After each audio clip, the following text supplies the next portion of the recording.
maxaa loo qaban karaa qofka dadkiisa ka dhex baxo gacan kale hadday ku fakato waxaa waaye allah u naxariista dheera wax uma qaban karna allah u naxariista dheena hadday ciiday oo ramadaan ka soo baxday ee ciiday waxay qorneed caawa inay baxdaa qorneed marka waxaa waaye dadaa waxay qornaayeen inaysan habeenka ciidda aadaanka ciidda markay maqlaan subaxdana salaada inay dukana laga yaabaa ee geeriyoodaan ama dareen la u geeriyoodaan ama qof gacantiisa ay ku sababsato marka iska dhibaato badan tahay subxaana allah ilaahay yow u naxariisto yaa dilay ilaahay ha u naxariisto nin madow waa dilaa la leeyahay in adeer nin madow waa dilay nin madow la socotaa dilay baa la sheegayaa sida aniga warka ku maqlo waa hadda waa joogaa aniga goobta waa joogaa halkaas meeshaas idin muuqato waaye goobta waa joogaa laakiin gabadha wejigeedana ma arkin laakiin iyo soomaali waaye waa la cadeeyay inay soomaali tahay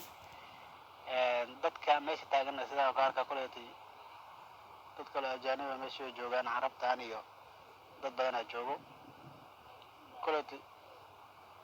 maxaa u qabanaynaa waxaan sheegnay waa dembiya allah u naxariisto wallahi wax kaloo maxaa kaloo dheheenahay allah u naxariista dheena maahaynayo wax kaloo oo qaba hadda caawa wax loo qaban karo ma laha wax loo qaban karo wala dadkeeda in lagu raadiyo la noqonaysa aniga hadda aqoon uma lihi kuleetay booliiska markay macnaha sawiradeeda iyo waxyaabahaas markay soo shaahiyaan haddee qof dad hadday u waayaan meeshaan waddankan aniga hadda aan joogno waxaa waaye dad oo Somali community ma ka jiro Somali community kama jiro waddankan sida wadamadan kale maaha wadamada kale waxaa leeyihiin dad oo urur ay leeyihiin urur Soomaaliyeed oo isku yimaado oo waxaa weeye dhibta isla qaybsado qofkii dhinta qofka xanuunsan markii maxallaha sadaqa la iska aruurinayo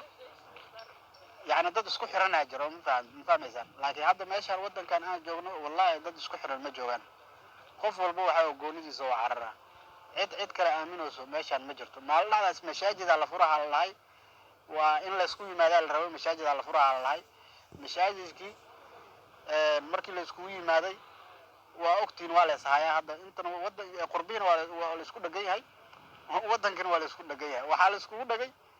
anaga noo dhiiba iyo anaga ahaynayna anaga ahaynayna aan isku qabsado waa fahmi kartiin aniga dad inaan caraw waxaan dhaho qabiil hebel inaan dhaho ma rabo ama gobol hebel inaan dhaho ma rabo laakiin dadka meeshaan joogo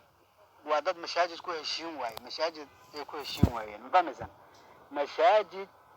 waxaa la hal habeeyo masaajid hala kireeyo meel masaajid ah ama hal dhiso lacag hal isku daro